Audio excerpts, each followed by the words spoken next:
Good morning, everyone. Ritu ma'am, uh, we can start. Can we go on the Facebook Live? I think. Let me check. Just do a quick math. You can start, Ritu ma'am. Okay. A very warm and good morning to all of you. It's a bright sunny day, and I'm really honored to have you here and co-hosting this much needed discussion on new education policy. So Aditya and I will hope to steer this conversation in a meaningful result so that everybody can benefit out of this. It's a new one, and there are a lot of confusion points which are need to be clarified so that everybody can understand it in a better manner. That's the idea behind it. So let me introduce the um, panelists. We have so many um, esteemed guests among us. First, I would like to introduce Lakshmi ma'am. Lakshmi Annapurna Chintaluri is an educational consultant. Ma'am is certified in advanced educational leadership from Harvard University. She has 25 years of association in the field of education with the experience in India and abroad as a school principal and in other areas as well. Ma'am has written many articles. Ma'am has presented various papers in numerous international conferences and is also a recipient of BET Asia Award for collaboration along with other national and international awards. We welcome you, ma'am. Thank you for joining us. Thank you. And Ritu ma'am, I give you one more insight that everybody knows that she is not in India, she is in Canada. And this is midnight, and then thank you very much for accepting this one. And for the joining people, us. Yes, and the people who don't know, she is one of my mentor who was helping me and supporting me in a numismatic academy. Thank you very much for this. Thank you. That's Thank great. you, Aditya, for inviting me for this program. Thank you, ma'am. And I'm very happy to see you rise to this level. Thank you very much. Thanks for the appreciation. Yeah. Okay. Next among us is Geeta Saxena, ma'am. She's a director, Legume Works Consulting, and this is an organization which specializes in driving human-centered empathy research, innovation, and transformation. Ma'am has worked extensively with education institutes, corporates, and social enterprises. She has led strategy interventions for universities and is a visiting faculty for many renowned institutes like TIS, TAPNI, XIMB. Ma'am is also a Stanford certified advanced design thinking specialist and transformation coach, and has a master's in business economics from Delhi University. With such diverse background, definitely your inputs are valuable, ma'am. We welcome you to the book. Thank you for joining us. Thank you, Pleasure to Geeta. be here. Thank you. So now let me introduce another of our panelist, which is Shoma Dam. She is a career guidance counselor for the Sun City Schools, an ambulance of the Presidency College, and a Center for the Studies in the Social Science, Kolkata. She has been in the field of education for last 15 years in the various capacities. She is as a teacher and as a faculty. She has completed her training in her career counseling and college advising from a ULCA and the Columbia University by open and the distance learning, something which the NAP 2020 brings into the safe focus. Thank you very much, ma'am, and thanks for joining. Thank you for having me over, and it's a pleasure to be among such luminaries. Okay, so let me introduce another faculty, other panelist, which is Archana Golati, and she is MBA Finance by profession with a 10 years rich experience. Discovering her passion in education and academics, she completed her B.Ed course and has been primary school educator at a reputed international schools in Gurgaon for 4 years. Thereafter, she ventured into a freelancer life skills education and took sessions for the middle schools classes at the schools in New Delhi. Archana ma'am, we welcome you on our panel forum. Thank you very much. Thank you, Aditya. Thank you for I giving me would the like opportunity to to, be here. Yeah, yeah, welcome. thank you, ma'am. Thank you for joining us. I would like to introduce Shobha ma'am. Shobha Sharma ma'am is an accomplished educator with a career spanning of 23 years. Ma'am is an expert in English and worked with many schools. Currently, ma'am is working with Vidya Bharati School, Ghaziabad. I would like to tell you the accomplishment. Ma'am is Master of Arts in English, MA in Economics, and MA in Linguistic Science. With such a diverse background, ma'am would definitely like to throw some light on different, the issues related to languages, issues related to history, culture. Thank you, ma'am, for joining us today. Ma'am, you are on mute. Ma'am, you are on mute. Please unmute yourself. Shobha ma'am, uh, let me check.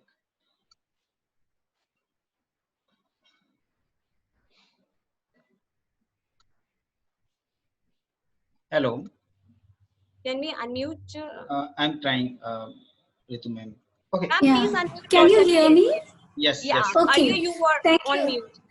Thank you, Ritu ma'am and Aditya, for calling me in such a great platform. And I really hope to learn a lot from you people. Such a learned people and distinguished guests are here. So I'm here to learn a lot from you people. And I hope for the best for everyone. Thank you so much. So Shobha ma'am, can we say you are the three ma? You have a three MA, MA in English, MA in science. So, Yeah. and you are, Yes. and I you are, did with, yeah. Actually, I am in English, and after that, I thought for going for economics. Then I went for linguistic as I learned various languages, and I'm very fond of learning it. thank you And very, SOL, that is your science of living. thank you That's very. smiling all the time. Thank you. Thank you very much. Thank you very much. So let's start. So we are expecting that will take around in and around 1 hour. So before we really start, I just need as everybody know that the new education policy is in place, and just need all of your expert, your opening speech kind of thing in a 2 minute. How do you rate them? How do you find that the current policy can improve the current the education systems? So let's start with Lakshmi ma'am. Okay. Okay. Once again, good morning to all of you. Uh, um, Before we look at in what way this is going to improve our current education system, first of all, we need to look at why this was needed in the first place. If you see, there are two major issues that are plaguing our country, I would say, uh, uh, and both of them are related directly to the education. The first one is grade level competency, what we call as grade level competency, in the sense, if there is a fifth standard child, he should be able to read and write literacy of whatever is the level of the fifth standard, and work the numerical problems of the fifth standard level. Unfortunately, the percentage of children who can do that in a country today is very, very less across the country. If you see, this is one very big problem which is plaguing, and this needs to be addressed right from the foundational level. And that is why the first move that I can see in this national education policy, which is going to work towards this area, is bringing in from age 3 onwards, and bringing in the early childhood care and education practices into this preschool education, and bringing that into the mainstream.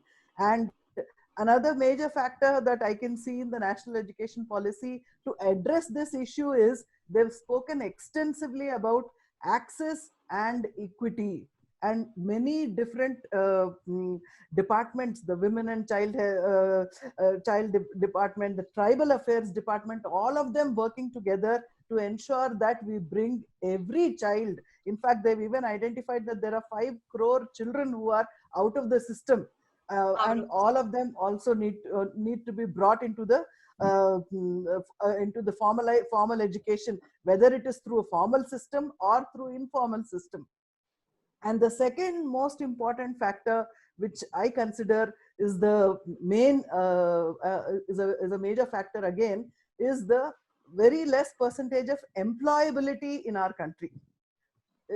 All the time we talk about unemployment. There is so much of unemployment, but one thing that we need to look at is how many skilled people are there to take up the roles that are already there, that take up the positions that are already there. That percentage is again very less. In fact, Narayan Murthy said only 12% of our engineers who are coming out of the engineering colleges are employable. So this is another factor that needs to be addressed. So in this regard, the measures that have been taken in the higher education, because we are today living in a VUCA world, I would say, it's a very volatile, uncertain, complex, and an ambiguous world. 5 years down the line, we don't know what kind of jobs will be there. In fact, the statistics also says that 65% of our children who are in school today are all going to take up jobs for which the fields also have not even started yet. So that is the kind of ambiguous world that we are living in. So what skills do they need to face the world and be successful? So identifying all those things like the 21st century skills and all of these, and at the same time enabling the children, these students, when they go into the higher education, to be able to choose their subjects of their choice, increase the quality of education so that this percentage of employability can be increased. I think these are the two main factors, according to me, which I feel are the ones that need to be addressed, and which I can see to a large extent that, the measures have been put in place. Now the implementation has to be seen. And going by the diligence, because this has been something that we've been working with over the last 5 years. It's not something that cropped up yesterday or the day before. It's in process for the last 5 years, and we have all been associated with it. So looking at the diligence, somewhere there is optimism, which is one step ahead of skepticism, telling me that things will improve. Definitely, ma'am. It was a bomb waiting to explode. Yes. Right. We are a country with younger population, and we are the ones who are not bridging the gap between the employability and the skills needed. Yes. That's like huge disappointment for the youth.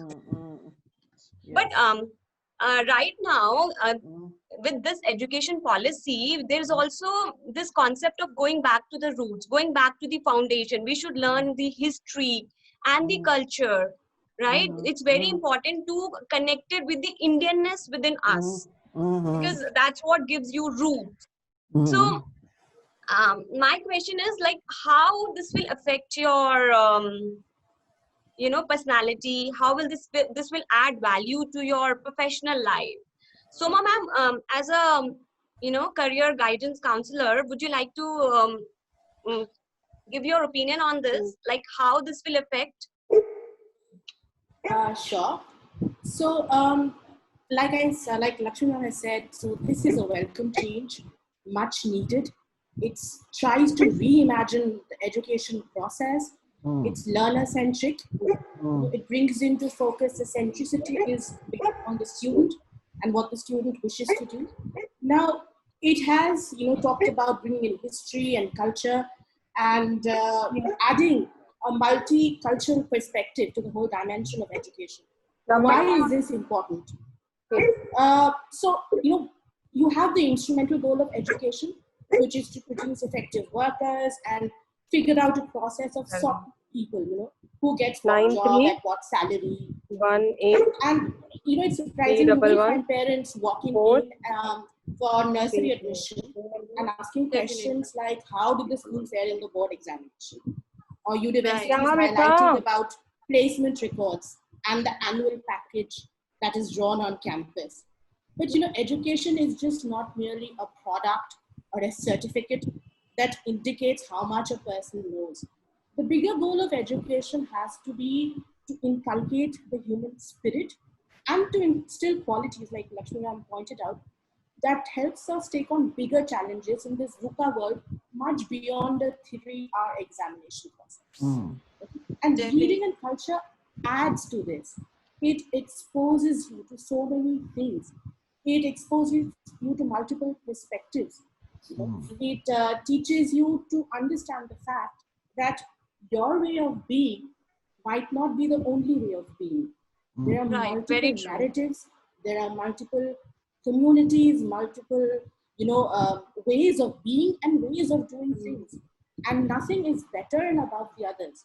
And when you're going in as a professional, it's important that you have all of these perspectives and all of these understandings built into you. You know, for example, Definitely. I'll give you a small example. Twitter and Facebook, both social media platforms. However, Twitter chooses to call out the whole aspect of imbibing the values and cultural aspects as part of the education philosophy is really linked to the idea of learning agility amongst people. A, to learn about new cultures. B, to appreciate the diversity that we have in this world. And C, use that knowledge in order to collaborate better through a more empathetic approach. So from a professional context, that would be the biggest contribution of this entire module on culture and values that we are talking about. It will really make people aware of why it is important to respect the cultural ethos that different people work with, and use that knowledge in order to work in and lead totally global teams. Definitely. What I gather from is like it is very important so that we can connect with our culture as well as with other cultures as well, and we have a better understanding so that we can work in a team Correct. cohesively. That's what is needed as well, because now the world is a global market. Everybody is just working with each other, and there is one American, one Australian, one European, one Indian, and one maybe Pakistani also working together. So there has to be some sense of tolerance among each other. Absolutely. And I think the third important part, and if I look at it from a professional context, is to have a lot of pride and deep knowledge about your own culture and ethos. There, so when we study philosophy, we study Socrates, we study Aristotle. While there's so much knowledge which is available from our ancient scriptures. So how do we really get a deeper understanding of our own culture, find our own space, and not be swayed by, what the other nations are doing in the world? Definitely. To me, that's the third most important contribution. That's a very beautiful point, having a pride in our own culture. Going back to the languages and learning those languages, giving preference to those languages, when you become proficient in those languages, you can actually be able to read the scriptures present. I mean, the historical books and all, history books and all that present, which you were not giving importance to earlier. But now we are bringing all that thing into the mainstream. So I guess it will be a great step in preserving that culture. Shobha ma'am, being from linguistic background, what do you think? I mean, the shape of languages, I mean, the future of languages look like to you? I mean, the ancient languages. That's right. Actually, you know what? It's very important to know various languages, especially at that place where you're residing, where you have born, and you need to know it. But these days, what the pathetic condition is, everybody is running towards English. Oh, Right. English language, so you should know. And it's really very sorry to feel that even a child whose mother tongue is Hindi or any other regional languages, they never try. The parents never want their child to learn that language. Instead, they want their children to learn foreign language or English. So since their childhood, they are being forced to speak that language, although the parents speak in their own mother tongue. So there the child gets a kind of a conflict, or they are not able to make out which language they need to talk about, right? So let's suppose if they are from the Hindi background, mother tongue is Hindi. So you will find the child not very good at Hindi. And this is very common these days. The Very children, they correctly never correct. try to understand their own language. If you say a word from Hindi, the real Hindi words, so they'll say, what is it? What is it? So we need to translate them in English. We call this, right? So what I feel is mother tongue is very, very important to know. And these days, according to the new policy, which I feel I'm really very happy, at least the government had thought for it. Otherwise, everybody is running after the, what you say, the modern things, or it's like Hindi mein what we call is bhed chal. Correct, correct. Right? If Correct. one is following something, the other will say, yes, this is right. Let's go for it. But why? What's harm in learning the own language? According to the new policy, what they have said is ki up to class 5th, that means up to grade 5th, the student should learn their regional language or their mother tongue. Why? Because at least they'll be able to communicate. And every language has got its own importance. So why leaving behind those things? Why not to have the holistic development? Only the few. It's like putting the something on the face of the horse so that the horse can see only one, not the other. Why not? Removing those things and looking into a broad part.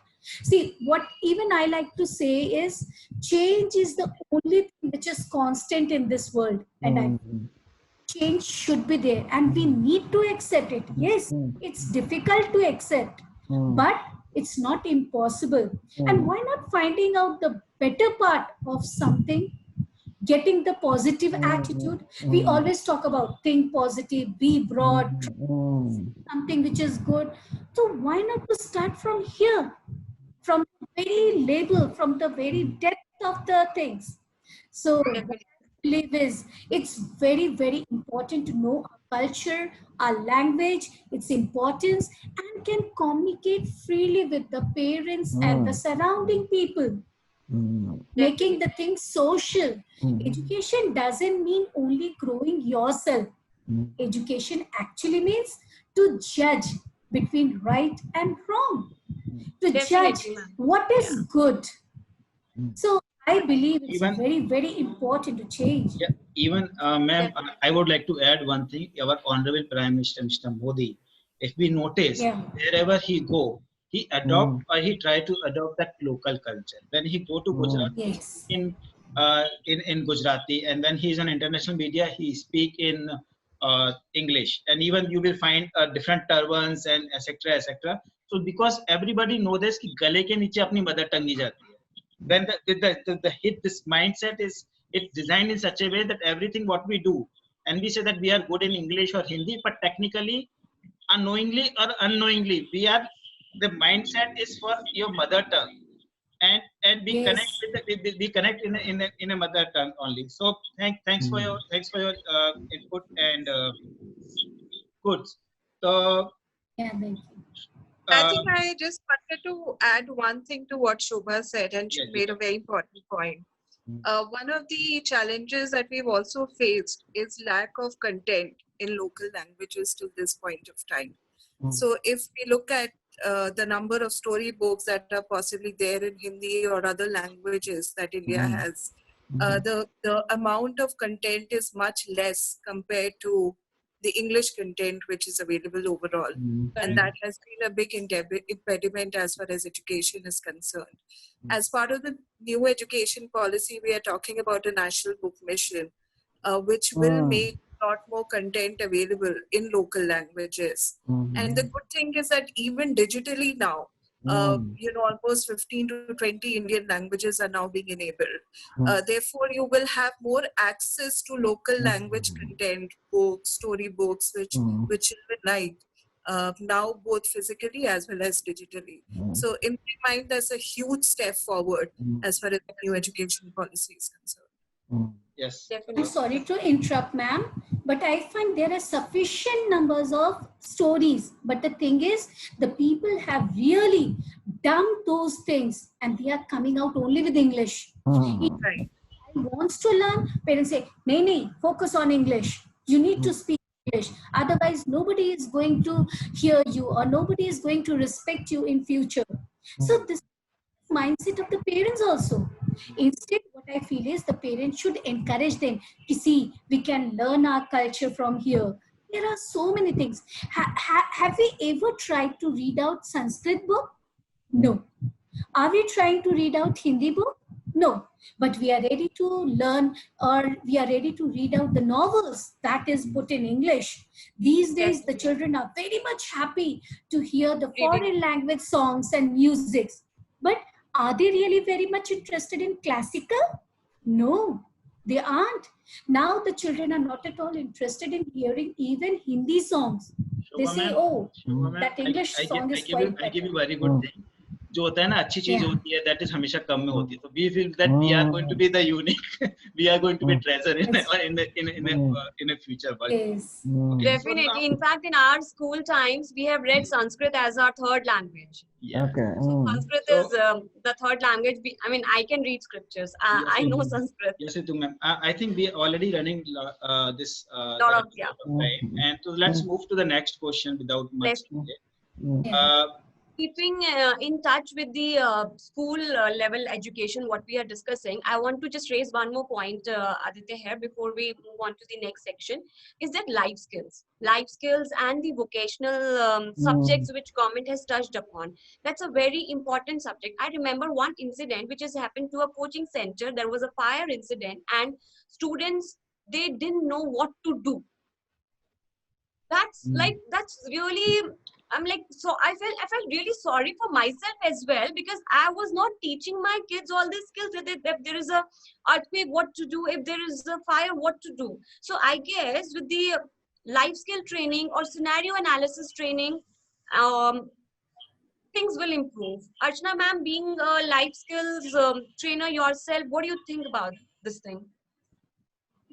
Life skills, not just in terms of dealing with what life situations are throwing at you, also at how to deal with day-to-day problems. But then, experiences also teach you a lot more than the textbooks do. But at the same time, a proper life skills curriculum in place helps a lot, and that is already there as per CBSE guidelines. It's been there for the last few years, just that the schools are not following it in spirit. But yes, we do have, and with this new policy coming up, there is a greater focus on life skills such as communication, cooperation, 21st century skills that we are again talking about. They are all about life skills. Collaboration, communication, teamwork, resilience, creative thinking, critical thinking. These are the life skills. And this is what the policy seeks to address through the new education policy, through the new systems. So there is a greater focus on life skills now. Beyond going from learning for exam purpose, it's developing a love for learning for the purpose of learning per se. And that in itself takes care of, a lot of life skills. Even when you read literature stories, from each story, you get to imbibe so many values. The way the stories are taught in English and Hindi literature, both in all languages almost, they have the stories which have some moral content, some values underlying them. So that also takes care of the aspect of focusing on life skills. So definitely, ma'am. Implementation is the key. I mean, as you have told us that it's been there for so many years, but the focus was not on that subject. But now, there's one more thing. Instead of viewing it as a separate subject, this should be viewed as an integral part of each subject. When you teach history, for example, you can be talking about it. All depends on the teacher who is delivering the curriculum. When you're teaching a poem or a story in English or Hindi, you can very well pass on the same life skills to students. It need not be a separate subject. Now, as the new education policy says, we need to integrate arts, physical education. Similarly, we need to integrate life skills into our main curriculum subjects. And so it all ultimately comes down on the teacher who's teaching. Yes. And Archana ma'am, I just want to add one more thing. In fact, because you know that we are running this numismatic academy, and the most of the time, the important question which we ask, okay, mera bacha seekhega kya? What they are going to learn? I said that is life skills, and they are going to expose us. Because you cannot compare the person, even if it is a DPS. The DPS is not the same that is in a Kanpur or Lucknow or in a Gurgaon, Delhi. Because the difference is syllabus is same, everything is same, all our methodology is same. Only the difference is the exposure, and that is comes from your nature. That is coming from the what kind of a exposure you talks about.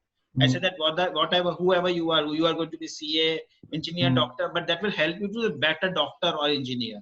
So the exposure culture will make you the better person as compared to the otherwise or the normal academic background. So it is a high time now to go for the life skills or the different programs.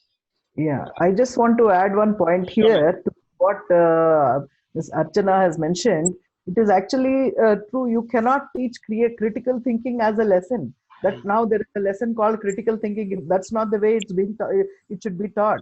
You use these subjects, the regular subjects of English, math, science, history, whatever, and these all these 21st century skills, all of them have to be taught incidentally.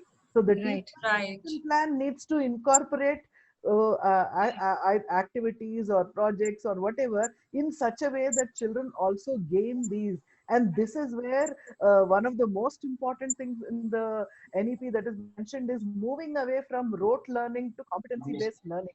And once we achieve that, automatically all these skills will be gained by the child. And these are the ones which are going to stand in good stead for the child to face the VUCA world tomorrow. Definitely, ma'am. Definitely. So now this is a very good point that we don't have to teach it as a separate subject. It has to be incorporated with each and every subject we are learning. Practical aspect out of it. That's really a good way of learning new things. Definitely.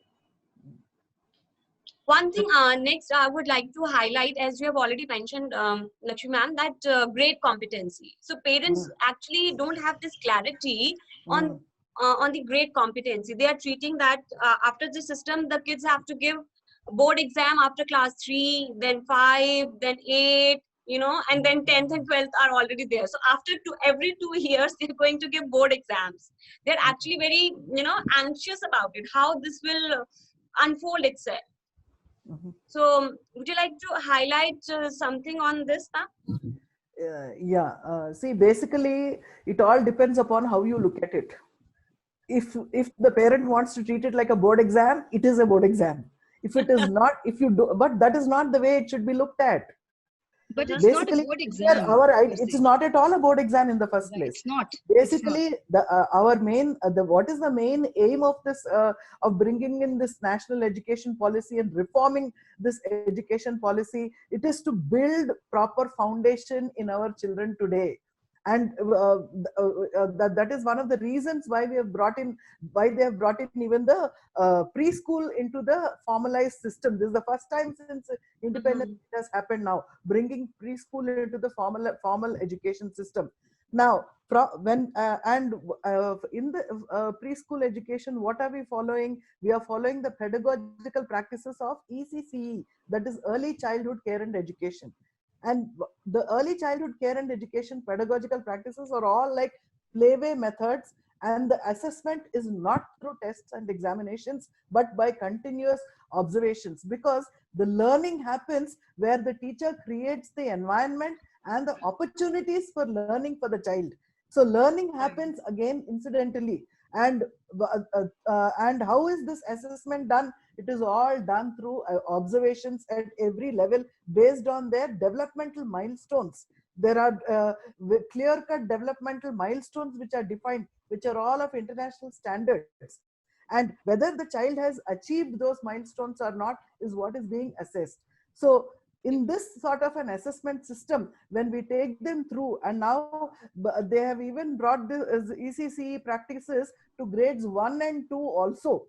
So somewhere at the, we need to identify whether the child has reached those grade level competency or not at every level, rather than giving automatic pass, and at 10th standard we realize that no, these children don't have anything, which is what is happening now. So rather than that, if at every level we check whether they have reached those grade level competency, then it actually helps the child and the parents. The parents should look at it like this is not another board exam. Just maintain and help the child to see to it that they are able to achieve what they are supposed to achieve. If you look at other also, outside Singapore and all these countries, every country, many of these countries, they have an exam at grade 3 level. And from, in fact, Singapore, after giving this grade 3 exam, children are sent to different schools, and there are different pathways, all of them leading to higher education also.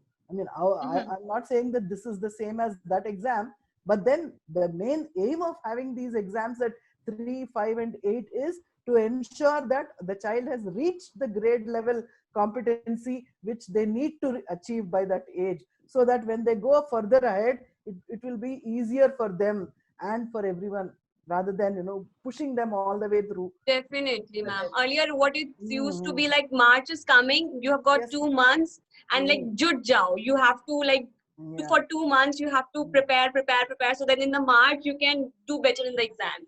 It doesn't matter what you have done the entire year. So And that system is going to change. And at 10th standard, we realize they don't have the competency at all. Competency at all. Definitely, if that child is not able to clear grade 3, then no point going to grade 4. Yes. Because it's going to be tougher for that child. Yes. Definitely. I think if you go to the international boards, most of the time they are saying that there's not the right age for judge or the examination. So that is another flip side. So Soma, ma'am, we just request what are your inputs on introducing this the new exams at 358? What are your views? Well, the purpose, I think, has been reoriented. Like I said before, it's just not covering syllabus, taking an exam, and then pushing you on. The purpose is to discover this subject and to gauge how the subject can benefit the child. Now, if you were to look, the whole process or the whole understanding or logic of assessment is to understand how much you know, what you've learned. Now, if your teaching learning methodology, your pedagogy changes, your curriculum changes, so obviously assessment will change.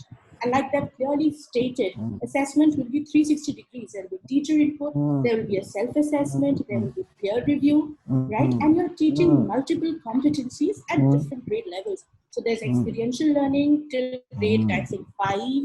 Then once you move on to 6, 7, 8, middle years, which is the most neglected in most schools. And that is why you find children struggling in 9th and 10th, because that base is somehow missing.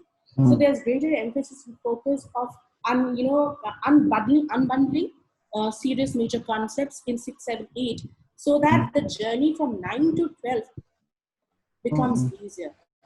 I agree. So parents should not have a meltdown, should not put undue stress on themselves, pass it on to the children, because that's not student-centric.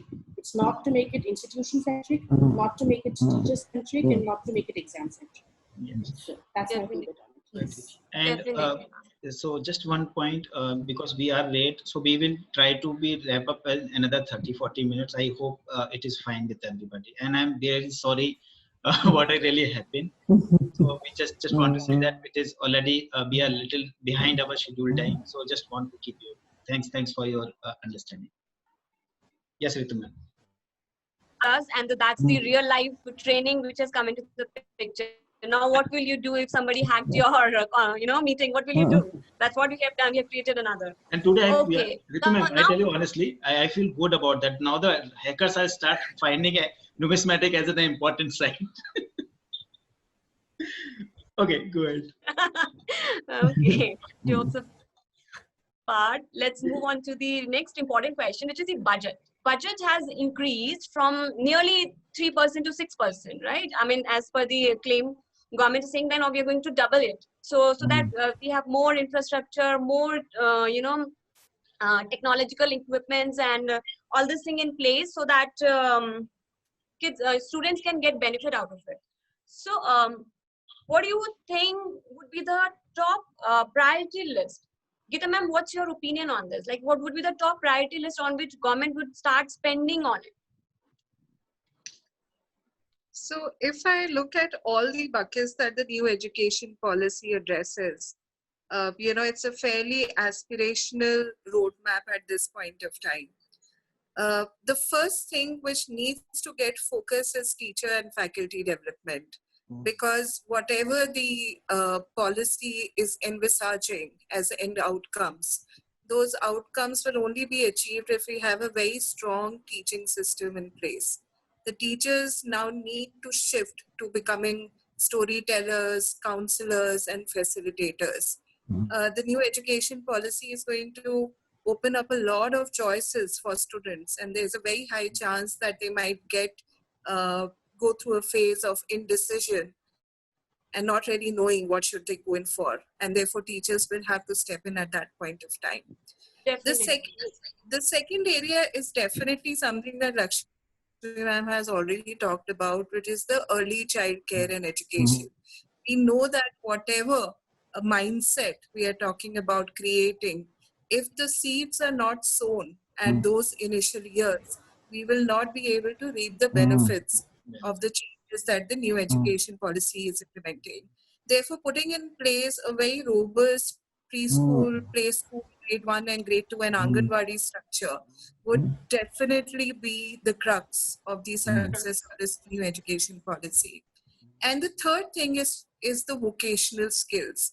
I mean, if we look at the industry ask at this point of time, we clearly know that employability means that they expect the person to be performing on day one.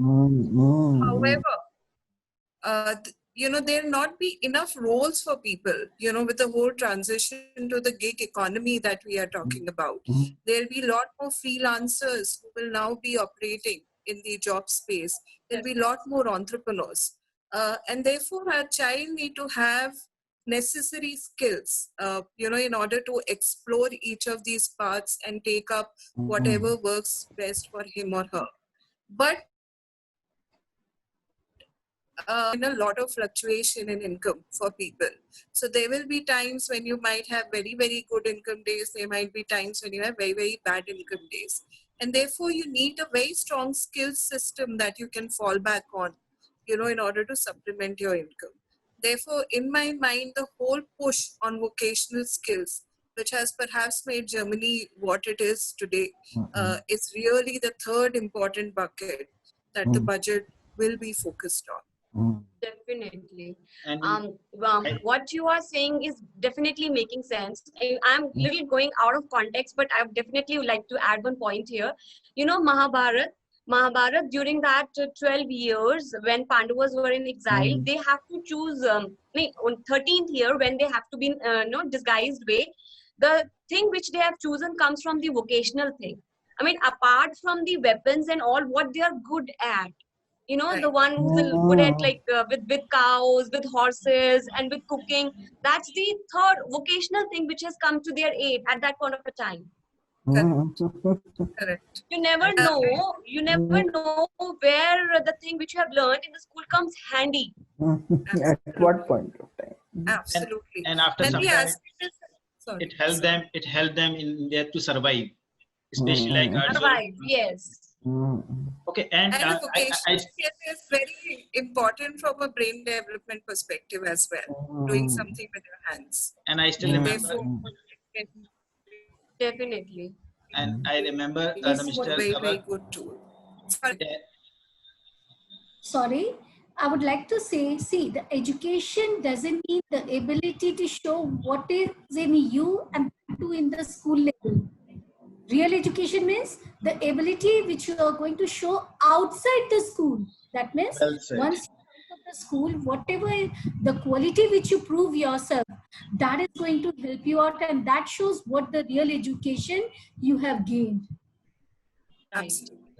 And I still remember our President Abdul Kalam, APJ Abdul Kalam, he really mentioned that this quotation, if you really want to grow your country, you need to work on the foundation. And the foundation is nothing is an education system. And that today we are very proud that somebody have a time apart from Janam Bhoomi and Lokpal Bill and etc. They really find out where they need to spend their time and energy. Okay. Well said. Okay. Okay. So move to the next question. Ritu ma'am, would you like to take? Yeah, definitely. So moving this discussion forward, the one important thing which comes out of this, like government has to spend budget on the Anganwadi centers and the government schools. And, I've actually done a visit to all different schools, rural schools in Haryana. And actually the schools have very good teachers, but the students still don't want to come to government schools. Even in villages, if they have little more amount of money, they want to go to private schools. They don't want to go to government schools. So I mean, it's a very huge task in front of government to change the mindset of the people, to change the infrastructure of the government school and Anganwadi centers to build, so that the foundation stage of a kid can be built over there. So Archana ma'am, what would you like to add more to it? Like, what do you think government should do to government schools and Anganwadi centers? Ma'am, you're on mute. Let me do that. My mistake. Now, Aditya is being extra yeah. careful now. Well, Yes, no, we are 10, so I know all the 10 people by person. See, the Anganwadi centers, the way they are operating right now, they have the kind of teachers that they have. Although the teachers have the privilege, the students have the privilege, the teachers interact with them in their local language, which is an additional point. At this point of time, when we look at the NEP, the flavor of the local language is going to be a big plus, which is there in all the Anganwadi teachers as of now. So they know how to build a rapport with the children. So as of now, Anganwadi, given the requisite amount of budgetary allocation from the government, I think that requires a lot of government expenditure to pull it up. And there is a robust plan in NEP how to train Anganwadi teachers. They have a proper enough plan that these teachers will be given, 10+2 teachers will be given 2 years of training and then put into Anganwadis. So there is a proper planning of it. But as far as you saying that children do not prefer going to government schools, now that's a very different story altogether. We know the infrastructure there. The teachers are no doubt the best. The best Definitely. teachers they have gone through so many tests to get that government job. Absolutely. They are the best teachers there in government schools because they have gone through a rigorous process of selection. Right. But the infrastructure, given a little amount of money, like I don't think any of us present here on this forum, any of our children are going to government schools. We know the kind of infrastructure there. So that is a different story altogether. And for government schools to attract children there, the government will need to spend on infrastructure more than the teacher quality is already good there. So the infra is more important there. Ashna, it is like this way. When you go talk about the till 12th education, we talk about the private schools. And when we talk about the professional degrees, everybody go for the government school, whether the IITs or IIMs. Because these are like, or whether AIMS is the one of the best medical college in India, not only in India, I believe that is in Asia and onwards. Right. Good. Okay, But so we are saying, yeah. Just I would like to add something here. With the coming up of private universities like Ashoka, Bennett, Flame, children are moving towards higher education in private universities now. The seats being very limited in government institutions like AIMS, IITs, IIMs, seats are very limited over there. Yeah. And plus, there is a large population moving to these private universities as well. So we cannot entirely say that everybody prefers government colleges for education. Okay, I mean the general preference is the government colleges. Yeah, but then the kind of rigorous selection criteria that they have, the seats are very limited as of now. And of course, NEP now plans to introduce 3.5 crore more seats in higher education. Those are envisaged and they will be met in due course of time. But as of now, the seats are very limited and there is stiff competition. So a child who wants to anyhow get into that stream of education, if not into AIMS, he will go into some other college. If not into IITs, he'll go to some other engineering college. Maybe Amity, which offers the same kind of degree and education, but with a lesser rigorous selection process. Definitely. So we can say that our government universities are in better shape than government schools. We can say that. But I think just to add on to what Archana was saying, we have seen the experiment that Delhi government has been doing with government schools. And there has been substantial improvement in enrollment as well as the kind of performance that the students are doing. I think it's more a policy, rather than a policy push, it is actually the local government push which will make a critical choice. If there is a strong state level leadership which believes in truly transforming education and giving priority to that, rather than it being a money-making process, we clearly will see a significant shift in the government school infrastructure as well as efficiency over a period of time. I guess some sort of accountability or some sort of accountability has to be set up. I mean, which has to be, taken up after a regular interval of time. That would keep them on toes, I guess, or I mean, they will be more into their work. Right now, I'm not saying that all the teachers are not working, but there are quite a few percentage of teachers who, once they enter into the government school, they feel like the job is secure. I don't have to do anything to earn it. I mean, now I am inside the government school. I will retire from there. That mentality has to change. Absolutely. Yes. And even in Delhi, they started off with a strong education process and capability building process of the teachers first before they actually invested in infrastructure. Definitely. So that goes without saying that nothing will be effective till we invest in capability building and getting them motivated about the work.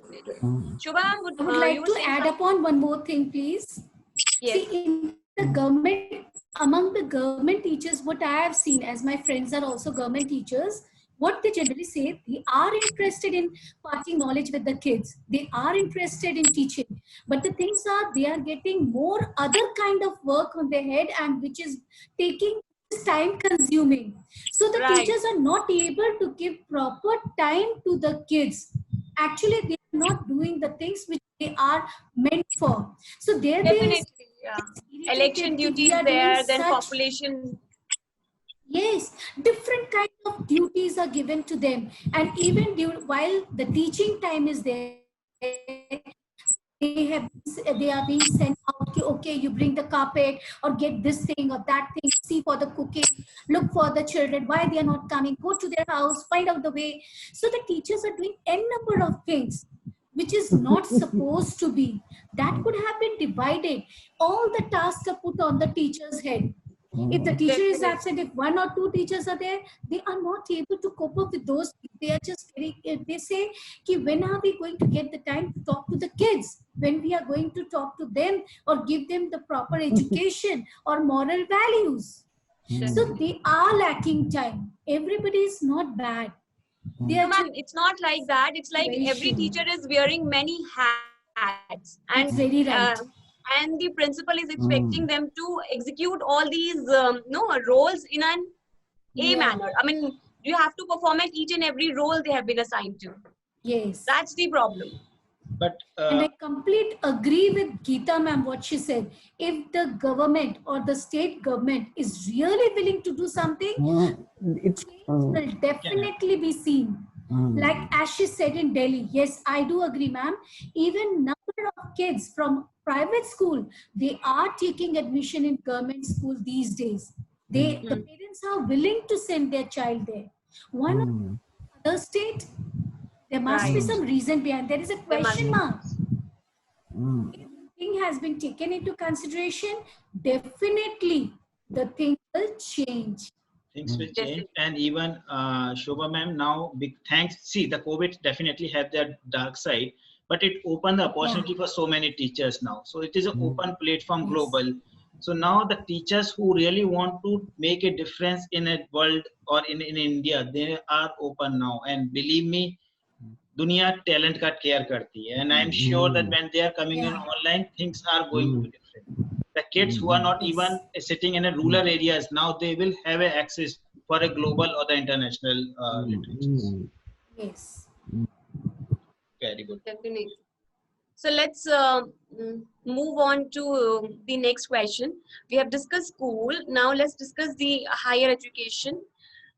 See, there are two aspects to it. One is Mr. Modi said, talent of India should remain in India, and the second is foreign universities should set up campuses here. These are the two main inputs from him.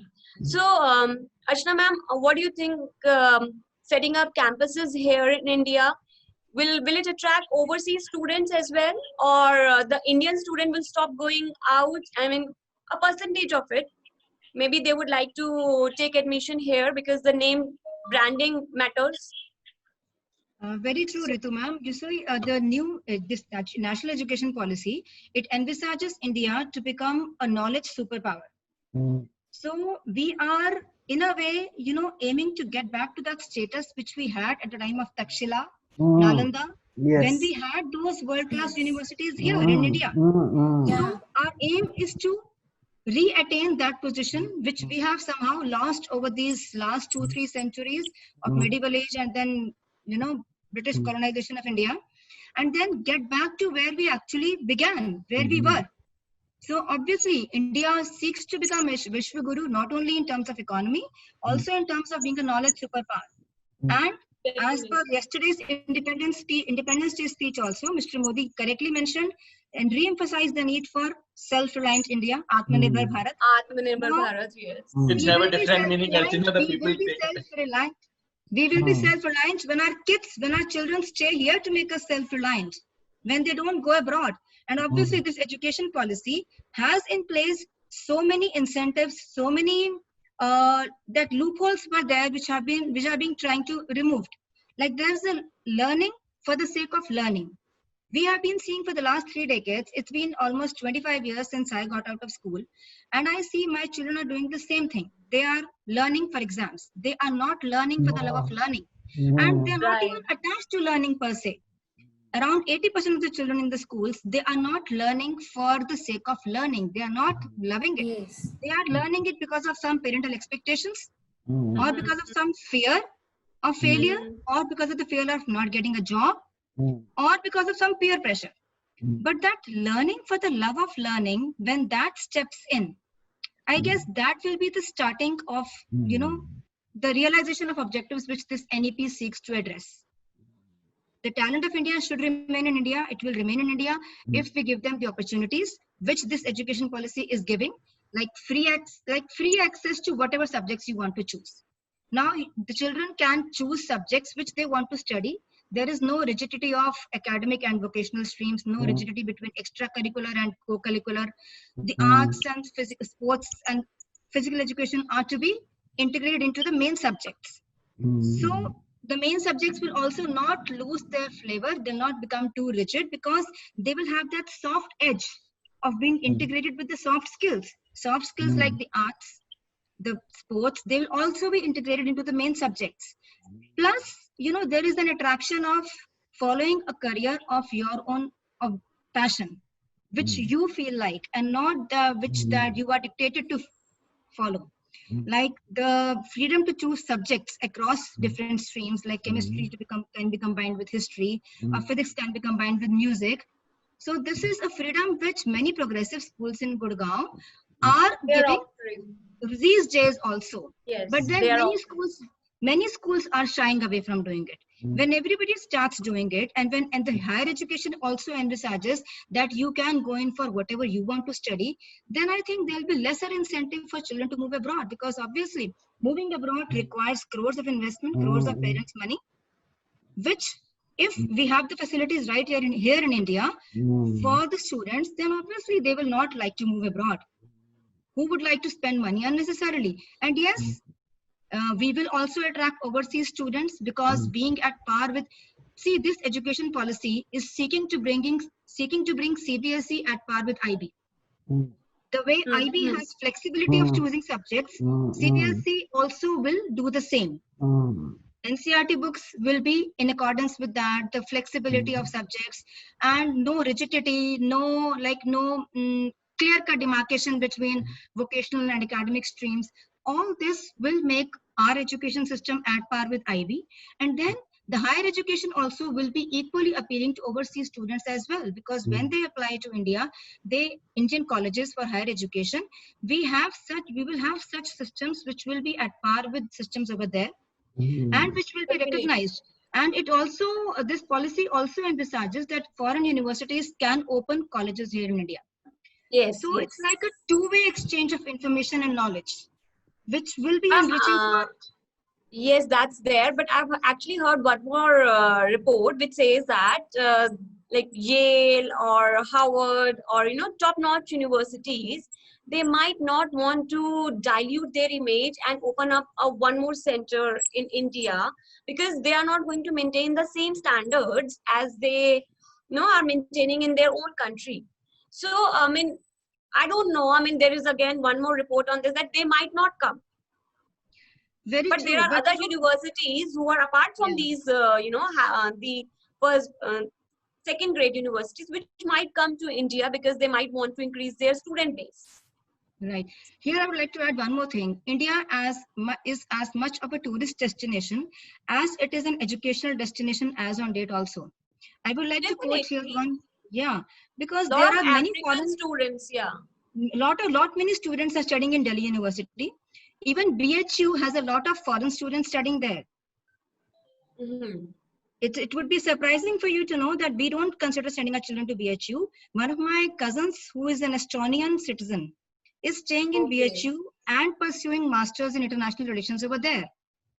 And there it depends on the topic which you want to study. I mean, if it is available there. International relations is a topic which can be studied anywhere. But the fascination of coming to India, and which I don't know, it's somewhere lacking in our generation or in our mindset, but it's very much there for the ones who are living abroad. They are so fascinated by our culture. Maybe the way our upbringing has been, we have been distanced from our roots, which this education policy again tries to reinforce, again tries to reconnect us to our roots. You know, there is a reference of Indology. There is a reference of Indology in this policy, whereby there will be a study of Indian history and languages, literature and philosophy. Now, this study was very sadly lacking at the time we were studying, or even in contemporary times. If this study comes in, it will make us feel proud of our rich heritage and culture, our history, which was so rich. So once we feel proud of our heritage, obviously that self-pride cannot be taken away from us. Now, I see a small 4 or 5 year old child living in US, pledging their themselves to US, and he wants to be a US commando, even though he's an Indian citizen. A small child, 4 or 5 year old. He has learned that only. Yeah, the connection is so much. That connection is there only like, I'll tell you one incident of an Indian only studying in a studying in a US school and pledging that he would become a US commando. Why? Because he is being told about US in his school in such a way that he feels glorified. Now, that concept was lacking somewhere in our education.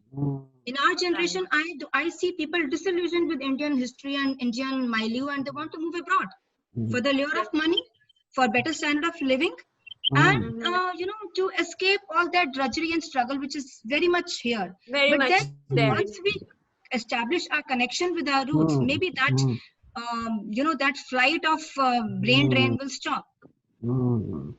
I guess a percentage of it would definitely like to stay in India, but a percentage would definitely be there who would like to go to foreign countries. But definitely it's going to be many other reasons for it. Many other reasons for it. Somebody who wants to pursue a specialized course which is not available here, and also with the advent of this COVID era now, everything is happening online. Everything is digital. You can sit here and obtain or pursue a course from Harvard University online. So that is also opening windows to many avenues. Luckily, this NEP has come at a time when we were already already prepared for it. In a way, the roadmap was laid by the COVID. COVID has already laid the roadmap for it. It has already paved the way for digital learning and online learning. And then comes the NEP and makes its arrival, and it's it's definitely acceptable. Yeah, very much. Thank you, ma'am. Thank you, ma'am, for your wonderful input. Ma'am, there is an option of multiple entry exit, right? I mean, this has been there earlier. DU has come up with this multiple entry exit option. I was reading one of the article, but it was not implemented to that extent. But now it has come up, and So, ma'am, what do you think if if there is a student who has got 1 year certificate, then 2 year diploma, then 3 year degree, how will the company place them? I mean, which one should be given preference to? Because it's a good idea that your 1 year, 2 year should not be wasted. But I mean, how will career will shape up after taking these degree diplomas? What do you think? Okay, before I address your question, can I just go back to the previous one slightly? Because I'm a career counselor and I deal with students and the entire dilemma of India or foreign education. I think the key word out here is the right fit and the best fit. What works best for the individual, for the student. We have to explore why do students go abroad. It's the multidisciplinary learning that NEP is trying to bring in. There's greater flexibility, which fosters independent thinking, right? The kind of academic environment and support that you get in terms of infrastructure.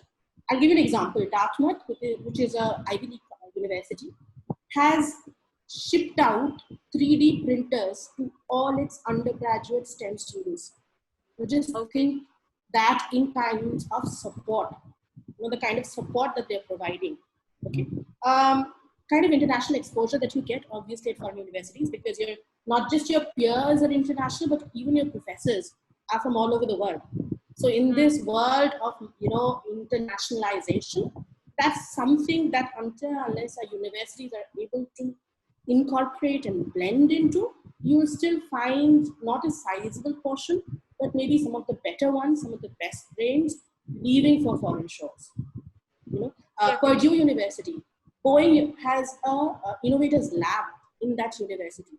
Someone wanting to study aviation, that's the best place to go to, right? So unless we have these structures in place in our universities, it will be difficult to hold back the kind of talent that Modi talked about in his speech, right? Now, coming back to the process of the multiple entry and exit points that the NEP focuses and talks about. So I'm going to use an example that I heard of in a webinar earlier, and this was given by UPS chairperson. He said earlier, the education system was like a pen where the student enters from here and exits from here. Now it's the same pen, it just has become leaky. It's a leaky pipe, which affords the student, multiple entry points as well as multiple exit points also. Right. And with the establishment of the academic credit bank, the academic bank of credit, ABC of education, you're not really, if you're saying lifelong learner, then learning cannot be just measured or encapsulated with a certificate, a degree, or a diploma. And whatever skills that you have picked up, say for example, someone coming from Northeast, which faces, either areas of violence or areas of flood, and there is disruption. Right? And if you say, okay, you studied for a year and that's it, and the child could not continue for the next 2 years, that's not the fault of the child or the student per se. There are structural impediments, there are social impediments, there are political impediments, right? There might be a family issue, it might be a medical concern. Now, it should not in any way deter or impede the child in continuing his or her education, the student from continuing his or her education. And so this system of multiple and entry and exist, it allows the student to curate his or her educational experience. What you want to study, when you want to study. At the end of, so for example, you do a 1-year course, you get a certificate, right? You get a 2-year course, it's a diploma. You do a 3-year course, then it's a degree, but without, I do a 4-year course and it's a degree with research capabilities, right? So if you do a 4-year course, your MA is for 1 year and then you can straight move to PhD. If you do a 3-year degree, then you do a master's for 2 years and then you move on to a PhD if you wish to do so. So it allows students to determine what they want to do. For example, I studied for a year. I figure out that, okay, my subject is not what I want to do. I want to go and hike and, in somewhere in far Ladakh, and I want to work with the tribal community there. Right? And then I want to come back and join a different institute where I can utilize that learning that I have picked up while I've been working, not in the traditional sense of working. Right. So it brings in more sense of freedom, more autonomy to the learner. However, the main crux of the matter is how will we develop the academic bank of credit? There are state universities, there are central universities. There has to be a lot of dialogue between multiple institutions to arrive at a common platform of what is a credit, how many hours of studies are you looking at, determine either certificate or degree or diploma, whatever the nomenclature be. So all of those are things that, so it's a policy. How we implement it will determine the success of a very, very interesting and a very unique way of looking at education, higher education.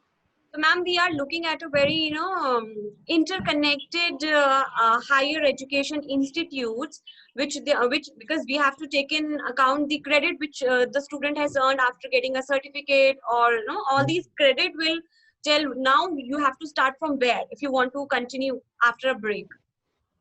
That's exactly what. So whatever your credit you're picking up, it's never lost. It's not like you have to restart again. You can pick up from where you left off and continue with your journey.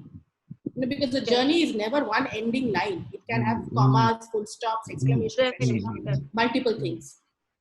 Just to add on to what Soma was saying, if you look at the work environment today and the fact that it is VUCA, and these skills are becoming redundant at a very fast pace.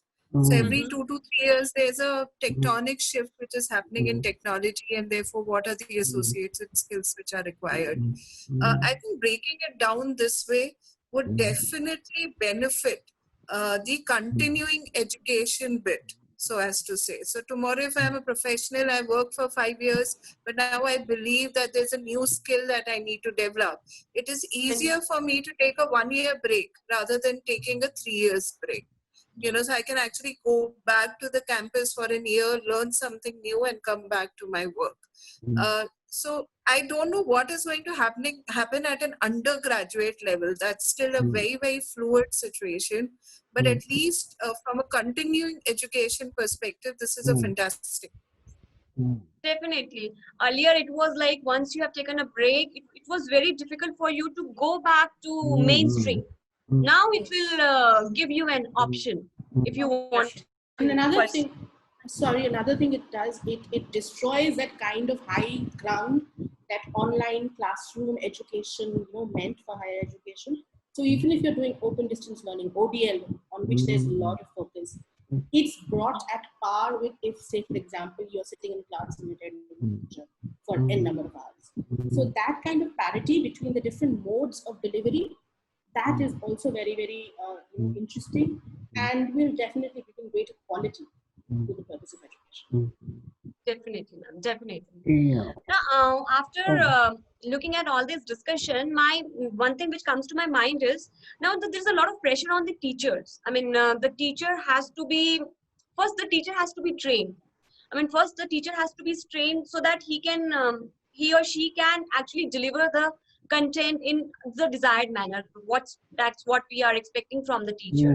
So Lakshmi ma'am, what do you think how the teachers will cope? There's a lot of anxiety among teachers that if they're not up to the standard, maybe they will lose their jobs, or how will they come up to the standard as expected from them? See, first of all, as a teacher, there are two things that that a teacher has to think about.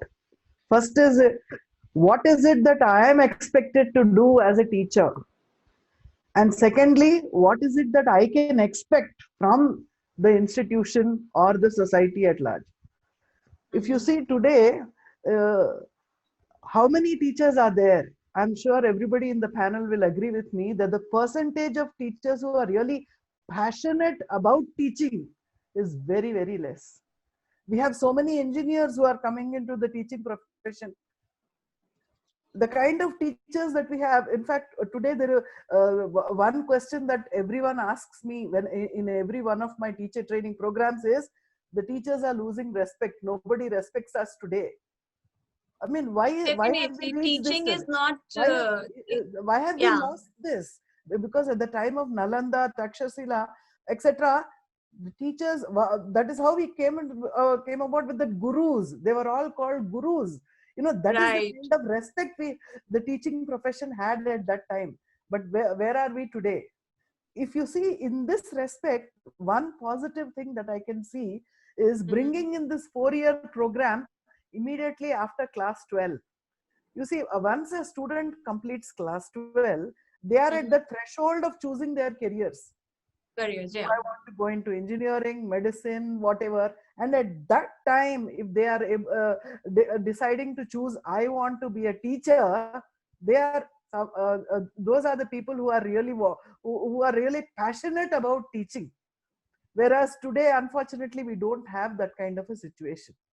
See, I've traveled the length and breadth of the country over the last 3 years in the name of teacher training. I'm also a CBSE resource person, but the kind of people that have come across, as teachers, it's like they are doing a job, whereas teaching is not a job.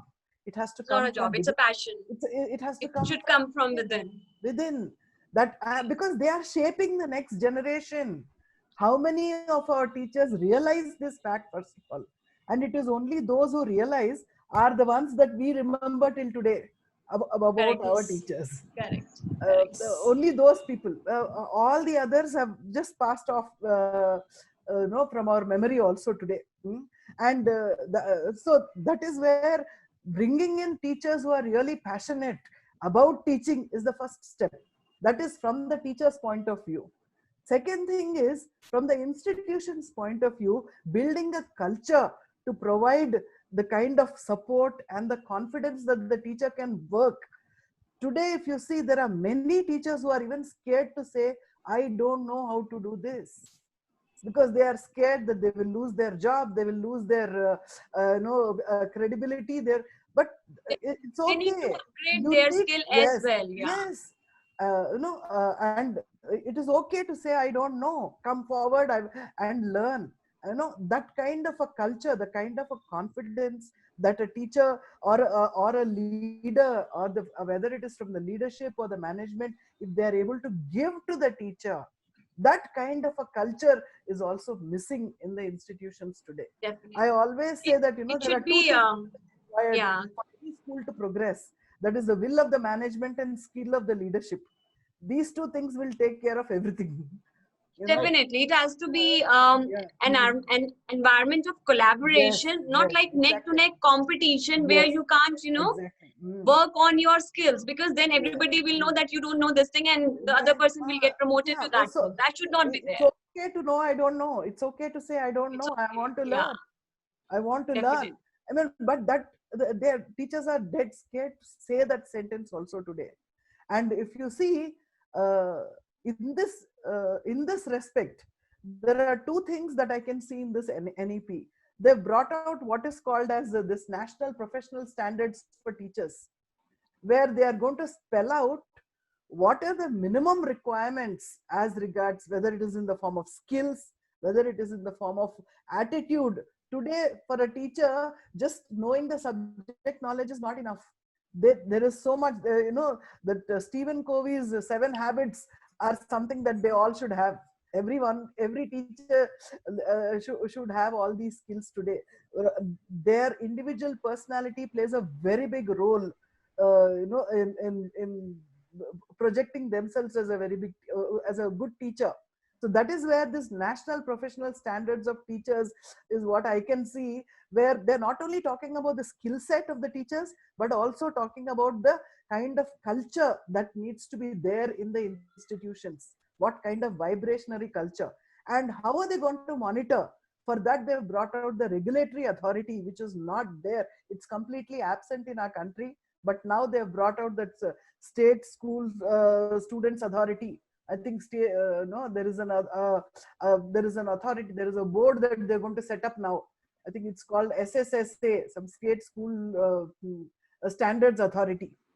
Okay, so now they want to bring this kind of a regulatory authority is very much necessary in our country today, to see to it that every institution follows the guidelines. That's really very important, because some of the government and private schools, they are not at par. I mean, the standards are different. So unless we bring that kind of a standardization across the board, it's very difficult to live up to the kind of things that we have spelt out in our NEP. When we talk about access, equity, affordability, accountability, all of these, if you want to talk about, if you want to see to it that they're all there, we need a regulatory authority. There are some countries where the regulation is very, very stringent and very, very strict.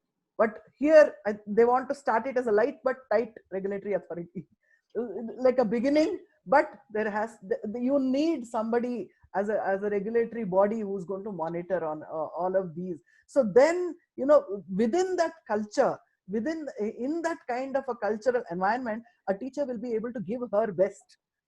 Yes. Will be able to give her best, and that itself will bring in the respect, the lost respect also to the teaching profession, and it always need not be linked to salaries. There are some people who say they are getting this much salary, they are getting this much salary. I don't think it need to be linked to a salary. I don't know how much salary my teachers earned, but I still remember them till today, and I think that is the biggest reward for any teacher. Of course, money also makes a difference, but then when you talk about teaching as a profession, what is more important is coming up as a passionate teacher, somebody who's shaping the next generation. This a fact is something that needs to be remembered or experienced by every person who is in the place of a teacher. Definitely. I just wanted to add a couple of points to what Lakshmi ma'am said. So I was speaking to a university professor recently in a leading university, and we were having a conversation, and he said, Geeta, I think we become very complacent over a period of time. We are all in a comfort zone, and it's very difficult to break out of that comfort zone. Therefore, that think about passion is very, very critical, primarily because of two reasons. One is teaching has become a 24/7 job now. Yes. So if the faculty is staying at the campus, let's say in a higher education institute, the expectation is that the faculty member will always be present in case students need them, right? Even outside the classrooms. And second is the sheer energy, with the new generation that we are talking about, and the kind of distractive mode that they stay in. You need a very high level of energy to keep them engaged. And that energy is very difficult to bring in unless there's passion. So very well said, Lakshmi. Thank you.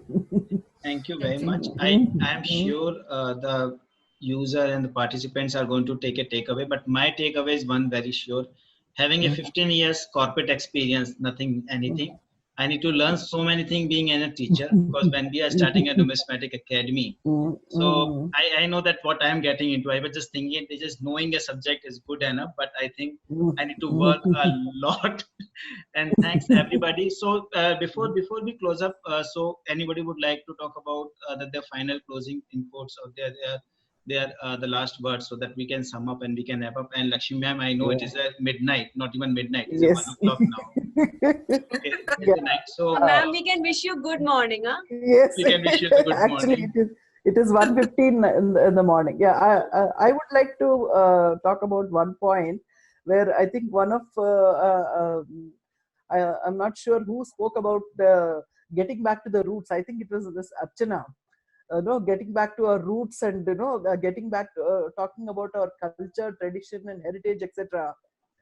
One thing that I would like to point out here today, we are talking about moving away from rote learning to competency-based learning, and we are looking at various new methods. Design thinking has come, and inquiry-based learning, project-based learning, etc. But we are forgetting one thing.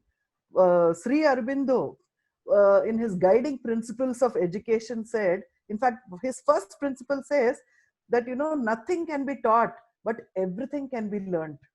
And he further goes on to say that you need to move from known to unknown. All of these things, if you see, and these are all something that did not come up yesterday or today. It's more than 70 years old.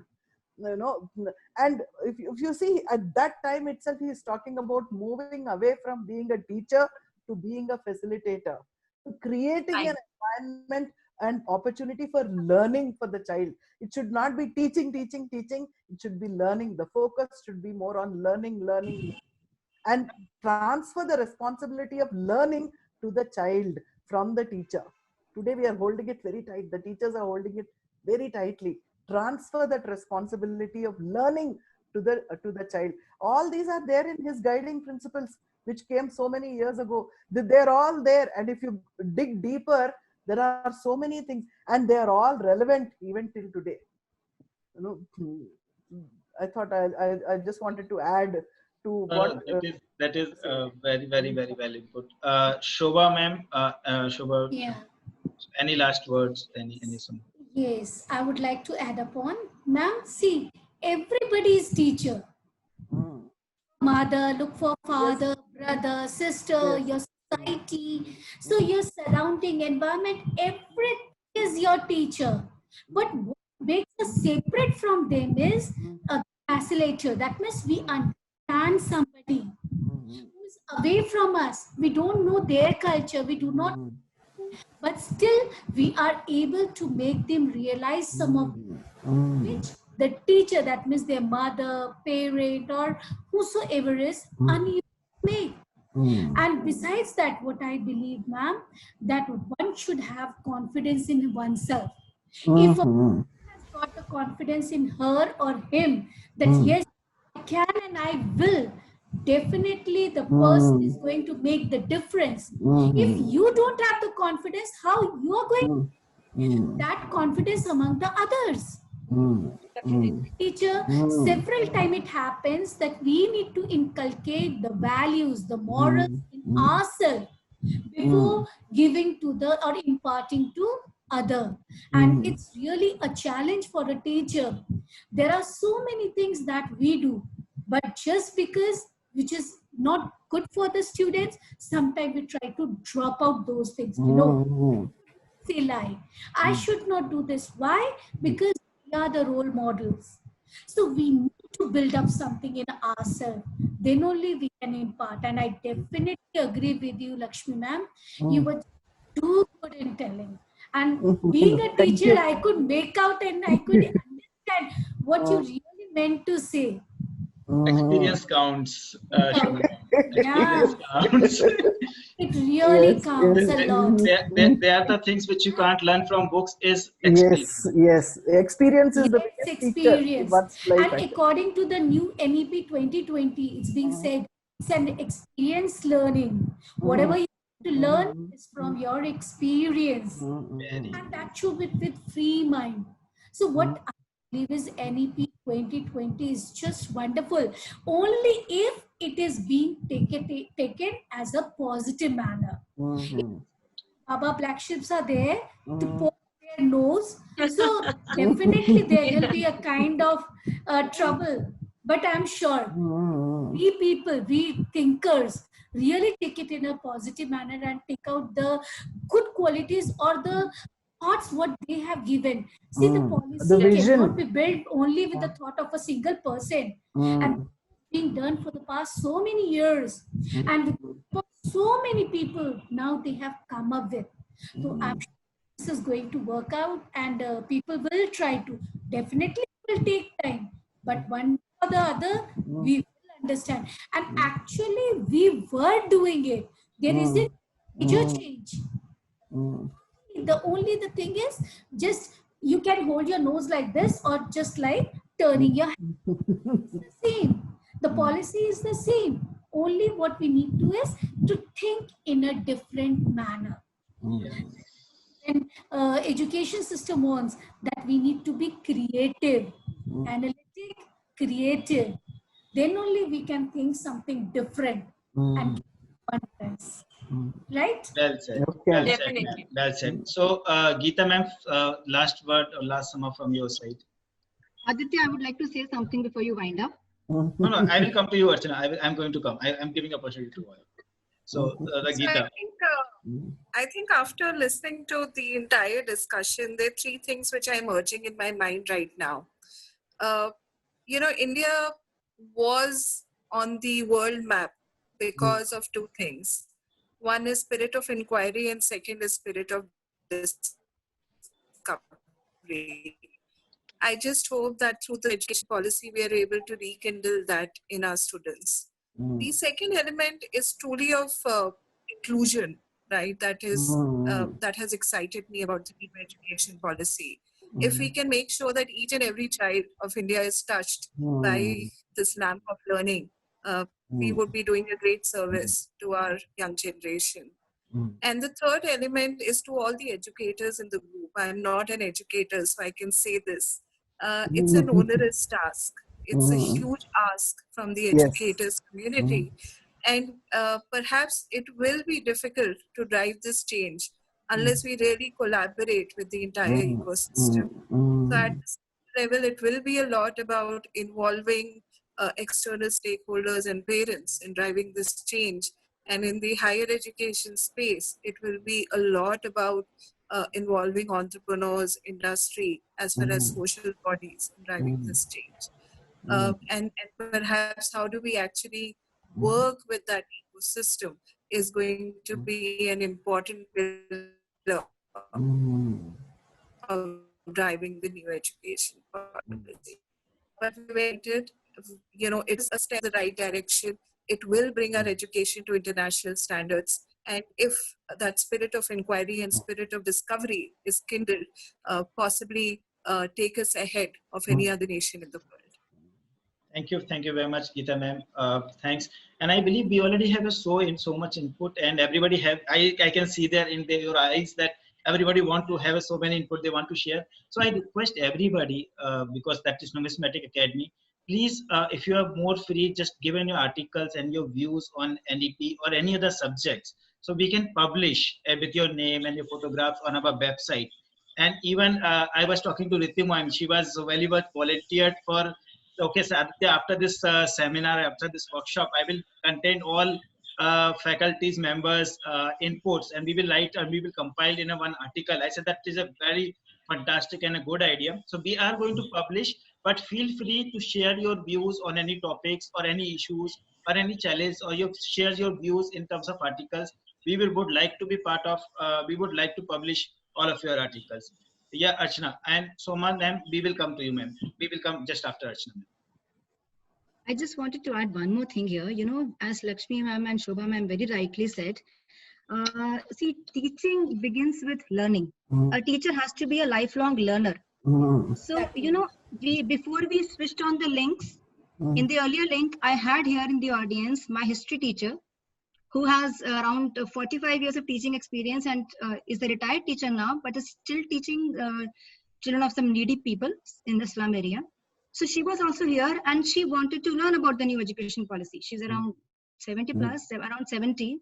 And no, still we are sorry about that, ma'am. Couldn't help it. We also wanted everybody to be a part of it. Because the moment I switched on this, I saw my teacher there and I was so humbled to see her here because she is still willing to learn. At this age, when she knows she will not be actively going out for any profession or vocation, any job, she is still willing to learn. So that element in a teacher, always that willingness to learn, is very important. We are going and to you share know, this video. I would just quote Alvin Toffler here. You know, he said the illiterates of 21st century are not those who cannot read or write. They are those who cannot unlearn, learn, and relearn. Relearn, yes. Right. Yeah. Whatever you've learned, sometimes you need to unlearn that and relearn something unlearn new. And relearn, yes. So, yeah, that's very important for a teacher to do because a teacher has to keep pace with her students. Every year, the teacher will keep on increasing in age. That students will keep on coming to her of a younger age. So she has to keep up pace with those children. And in my experience, I don't think teachers ever grow old. The passionate ones, they always stay young because they stay close to the energized ones. They are so full of energy and enthusiasm. So the passionate teachers never grow old. They never outgrow their fondness for learning. So that element perhaps needs to be, you know, reinforced to teachers. Yes. That connection needs to be established with the children, because if they establish that connection with the children, they will not grow old and they will not overgrow that fondness to learn something new. Definitely. So I will keep motivated and passionate. Yeah, I see my school time teachers. now wanting to learn how to come on FB, how to come on WhatsApp, so that they can keep in touch with us, which is such a heartening thing to note. Definitely, definitely. Yes. And even in Archana, this education policy, you know, when I was reading this policy, I could feel somewhere in the ethos of Dr. Sarvepalli Radhakrishnan there. If you all remember, it's 5th September is coming up, Teachers' Day. Dr. Radhakrishnan always said that the center of education is the teacher. It is the teacher on whom hinges the entire responsibility of shaping the future, as Lakshmi ma'am also said. And he said the best minds have to come together. The best minds have to come together, and their welfare has to be paramount, which this education policy, I'm sure, will keep in mind because of its continuous teacher development programs and their focus on B.Ed. So I hope with that thing setting in, we will see more positivity coming in. It's a very welcome policy, and we should all welcome it with a lot of positivity. Yes. Definitely. and Archana, you rightly mentioned, and I'm seeing everybody were blushing when you were saying nobody is going to hold teacher, especially the Lakshmi ma'am is saying, what you are talking about, I know so many years. Okay. No, it's absolutely right. Teachers never grow old. They are all the time working with the energized. Yeah, we have a WhatsApp group now. We have a WhatsApp group now with our school teachers. There's a physics teacher who has retired a few years ago, and he feels at par with our children. He says, I am, because I have been with that age group throughout my life. I have taught 11th and 12th standard students, so I cannot grow beyond 18. Yes, Because I've always been with that 16 to 18 age group. I cannot grow beyond 18. So that's the spirit. And this is very true, ma'am, Archana ma'am. When I am with the students, you won't believe, even we talk like them. Just in order to bring closer to us so that they are able to speak us or whatever mind. So sometimes we need to become like them only. Believe, sometimes even I act like a child in the classroom. Why? Because the children are coming up to me. They are looking at me. So they are very friendly, and in very friendly manner, they are able to speak up whatever is in their heart and mind. It's very well said. Teachers are always young at heart and very beautiful creature. I agree. Agree. Thank you. And Thank you for praising the teachers. Soma ma'am, last. Okay, so on me falls the enormous task of summing all of it up. I'm a CBSE teacher. I teach 11, 12.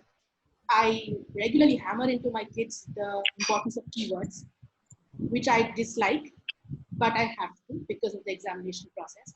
So I'm going to talk in terms of keywords of the NEP. So it talks about flexibility. It talks about multidisciplinarity. It talks about autonomy. It talks about dialogic learning, dialogue. So you're empowering the student, you're empowering the teacher, you're telling both can learn from each other, and knowledge need not flow in one direction only. It's experiential based, so you're gleaning knowledge out of your experiences. And as a policy, it's definitely reimagining our education system and geared towards 21st century and hoping to place India at the top of the map in terms of global education, global superpower, global economic power. So, but I will end with just one note of caution. It also depends upon how we implement it. Because at the end of the day, a policy just remains a piece of paper until unless there is effective implementation. So that's something that we need to be very careful in there. Thank you. Very true, Soma ma'am. The proof of the pudding is in the eating. So Yes. how tasty you've made it depends upon how the one who's tasting it finds it. So the implementation has to be really strong in order for the fruits of this policy to reach the recipients of the policy.